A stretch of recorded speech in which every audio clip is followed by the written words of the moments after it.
turma, sejam todos bem-vindos. Professor Alex Ferreira, professor de Química da plataforma Gonçalves Dias. Tudo bem, turminha? Bom, espero que você esteja acompanhando as nossas aulas, certo? Principalmente se dedicando aos estudos. Como primeira dica, caderno, lápis, caneta, borracha para você fazer as suas devidas anotações. Então, você está acompanhando o vídeo, prestando atenção, e aí aquele gráfico, aquela tabela, aquela informação chamou sua atenção, você achou interessante, printa a tela, passa essa informação para o seu caderno e você vai desenvolver os seus estudos. Show de bola, turminha? Estamos em uma série de aulas relacionadas ao terceiro ano do ensino médio. Estamos comentando sobre a relação da química com a sociedade. Justamente, estamos saindo um pouquinho daquela situação comum da sala de aula, onde você observa a química apenas como aquela matéria cheia de cálculos, de fórmulas, de teorias, mas que não apresenta uma ligação com o seu cotidiano, com o seu dia a dia, né? Com a sociedade. Então, justamente, né, vamos tentar sanar esse ponto, trazendo uma série de aulas onde nós vamos fazer essa relação entre a química e a sociedade, tudo bem?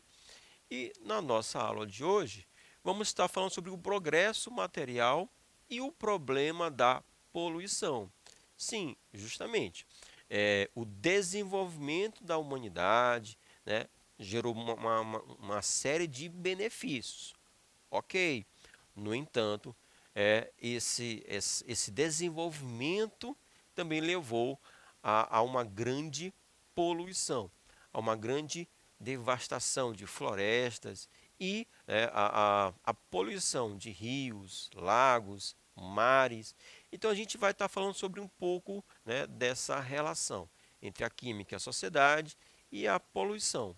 Tudo bem, turminha?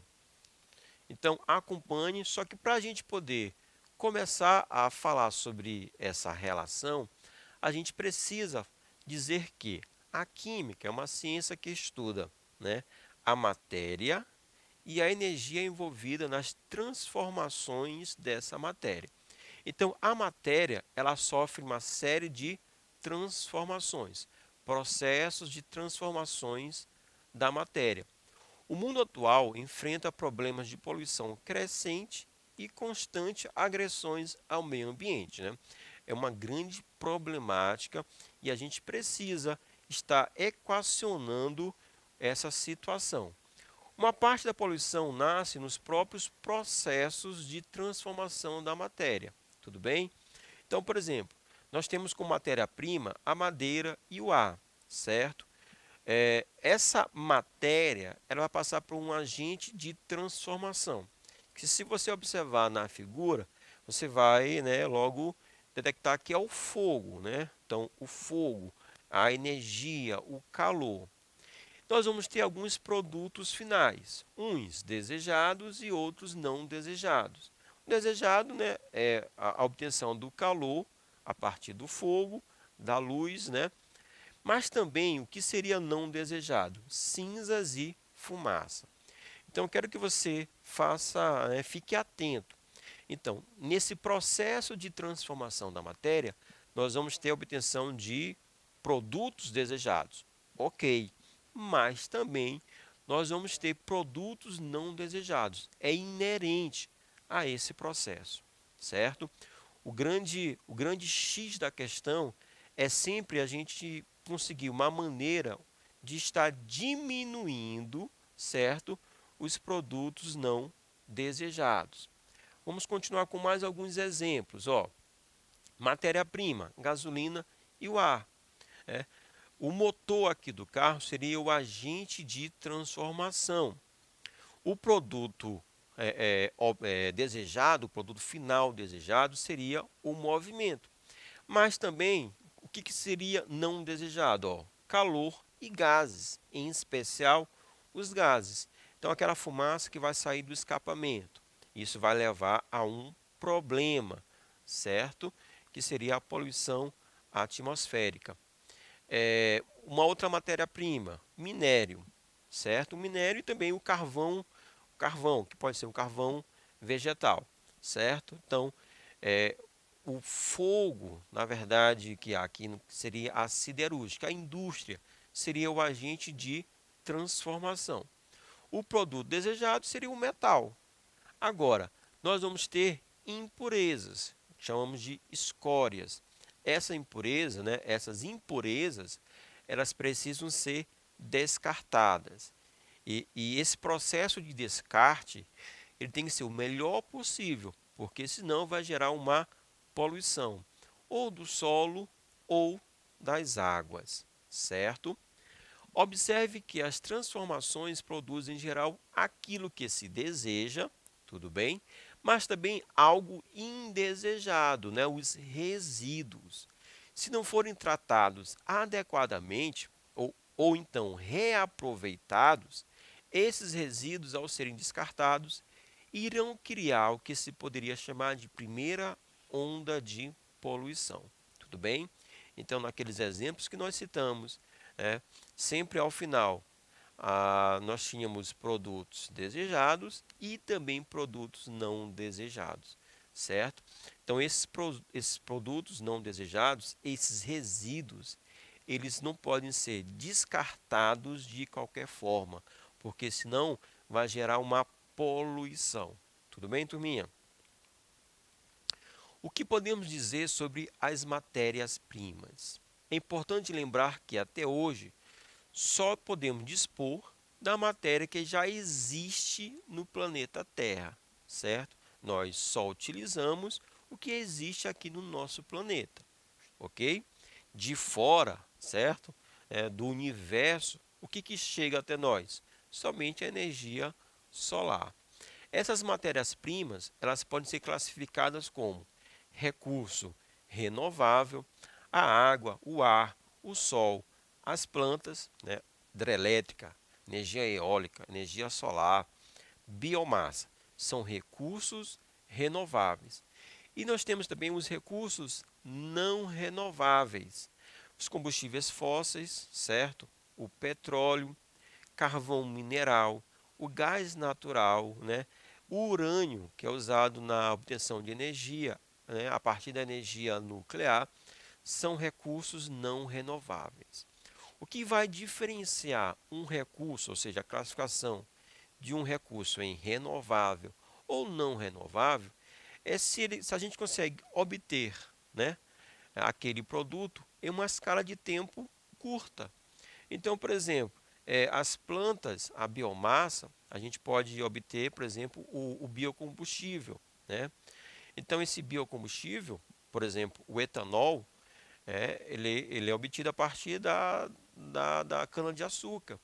Então, em alguns meses, a gente consegue, né, um novo plantio dessa cana-de-açúcar, ok? Aí nós vamos obter o etanol.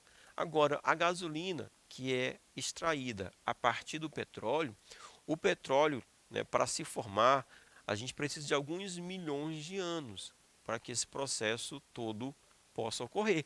Então, em uma escala de tempo para nós, seres humanos, isso é inviável. Então, eu posso dizer que a gasolina, que vem do petróleo, é um recurso não renovável. Já o etanol, que a gente consegue obter a partir da cana-de-açúcar, esse recurso é um recurso renovável, certo? É importante notar que o futuro dos seres humanos poderá estar comprometido se esgotarmos todos os recursos da Terra, certo? Então, se em uma geração, em 50 anos, 70 anos, se a gente gerar esse esgotamento dos recursos naturais, então as gerações futuras vão ficar sem esse recurso. Então, ou eles inventam novas tecnologias, ou então um caos pode ser instaurado. Daí, um grande esforço nos dias atuais de se encontrarem caminhos que levem a um desenvolvimento sustentável para o futuro da vida neste planeta. Então, recursos a gente não pode esgotar. Então, a nossa geração ela não pode ter esse pensamento. Nós vamos utilizar tudo que está disponível, né? A gente não pode fazer isso. A gente tem que pensar sempre nas gerações que estão vindo, porque senão nós vamos gerar sérios problemas, certo? O que acontece com os materiais e a energia produzidos? Olha só, turminha. Os processos de transformação visam produzir materiais e energia que sejam úteis e necessários à vida e ao conforto dos tempos atuais. Essa busca pelo conforto, né, e esse trecho aqui ele é bem interessante. Essa busca pelo conforto leva ao uso de quantidades cada vez maiores de automóveis, trens, aviões, celulares, de eletrônicos. Mas o que acontece durante o tempo, né, durante e depois do uso desses objetos e da energia de que nós dispomos, né? A gente quer, né, a produção de automóveis, né, de todos esses itens e celulares, essa produção ela é cada vez maior, mas isso será que não gera cobra, um preço para as gerações que estão vindo? Ó, em nossa vida diária, né, usualmente jogamos fora restos de comida, papel, latas, plásticos, recipientes de vidro, fraldas descartáveis, certo? Usamos água em excesso para lavar casas e automóveis, para a higiene pessoal. Desperdiçamos energia, deixando luzes e aparelhos elétricos ligados desnecessariamente, né?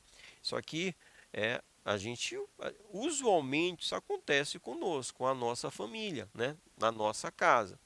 Devemos repensar essas atitudes, porque nada disso é de graça, certo? Há um preço que vai ser cobrado, que é cobrado lá na conta de energia no fim do mês, mas também há um preço que vai ser cobrado para gerações futuras, turminha.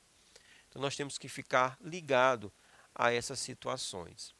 Algumas indústrias que produzem resíduos tóxicos, né, os descartam de forma inadequada, sem nenhum tratamento. Na agricultura, muitas vezes são usados fertilizantes, agrotóxicos e outros produtos que sobram no solo e nas águas, gerando o quê? Gerando uma contaminação. Eu destaquei aqui para vocês, ó, tais atitudes, todas essas que nós listamos, tais atitudes de jogar fora objetos e energia de qualquer maneira acabam causando o que poderíamos chamar de segunda onda de poluição. O consumo em excesso vai acarretar em uma maior poluição, porque nós vamos ter que extrair mais coisas, vamos ter que gerar mais energia para poder estar dando conta desse excesso de consumismo. Então, todo esse processo vai levar a uma segunda onda de poluição. Tudo bem? Nós temos alguns problemas no descarte de resíduos domésticos, industriais e agrícolas.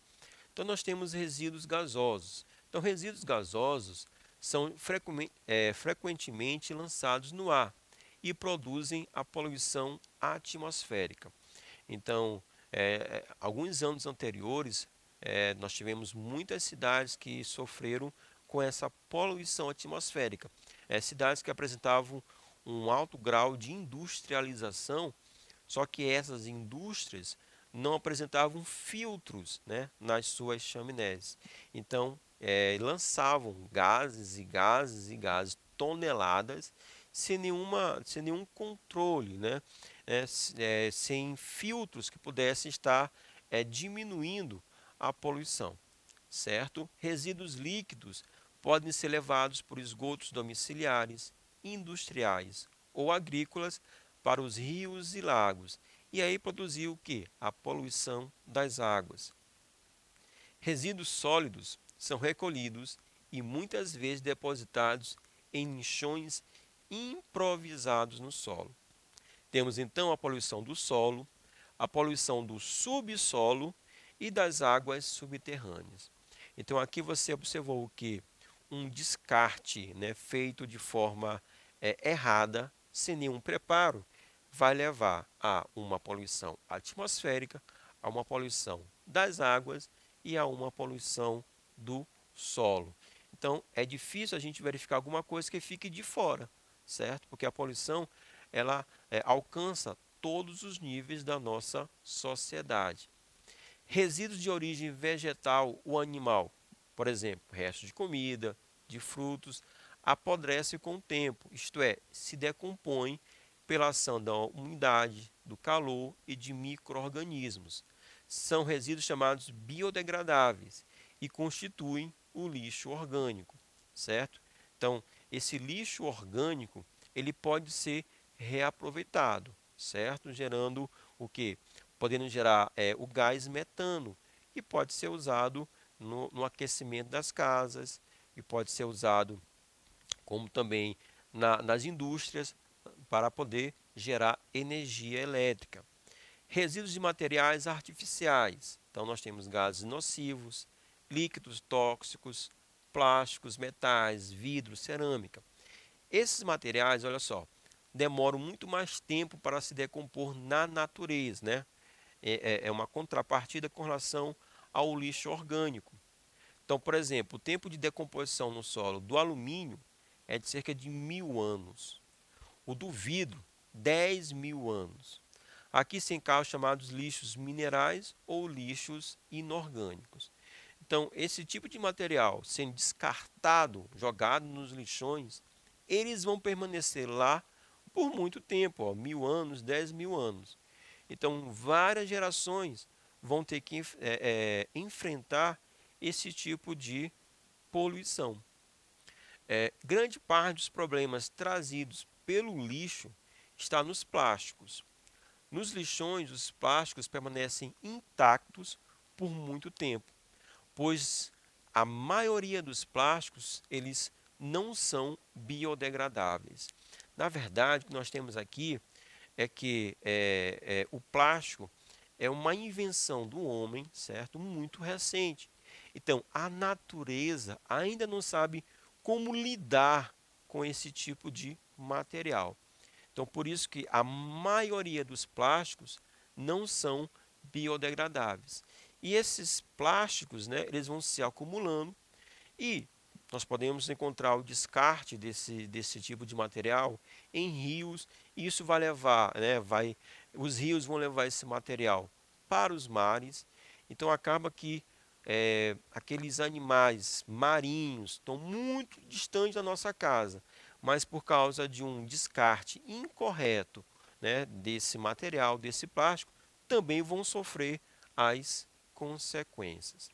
E como resolver ou minimizar o problema da poluição, né? O problema da poluição agrava-se dia a dia porque a população mundial aumenta rapidamente e se encontra cada vez mais em grandes cidades. Existe uma busca constante por mais conforto, lazer, saúde, e o consumo exagerado do mundo atual leva a uma produção cada vez maior de materiais diferentes, né? Então, o aumento populacional e a busca pelo conforto vai estar gerando cada vez mais poluição. Então, o que a gente precisa ter? Melhorias tecnológicas. Por quê? Porque com essas melhorias, nós vamos obter processos menos agressivos ao meio ambiente e que vão produzir uma menor quantidade de resíduos e ainda menos poluentes. Precisamos acelerar a produção de energias alternativas, né, como biocombustíveis, o álcool, o biodiesel, energia solar, energia eólica, porque aqui nós vamos deixar de usar tanto o petróleo, né, a gasolina, que são os materiais fósseis. Fazer a coleta seletiva do lixo para reciclar o que for possível, né? Dar ao lixo um destino apropriado, por exemplo, os aterros sanitários, a incineração, a técnica da compostagem, que nós vamos utilizar aquele lixo orgânico para produzir adubos, mas também para a obtenção do gás metano, certo? Então, são possíveis efeitos que podem minimizar o problema da poluição. Tudo bem, turminha? Vou ficando por aqui. Forte abraço. Valeu.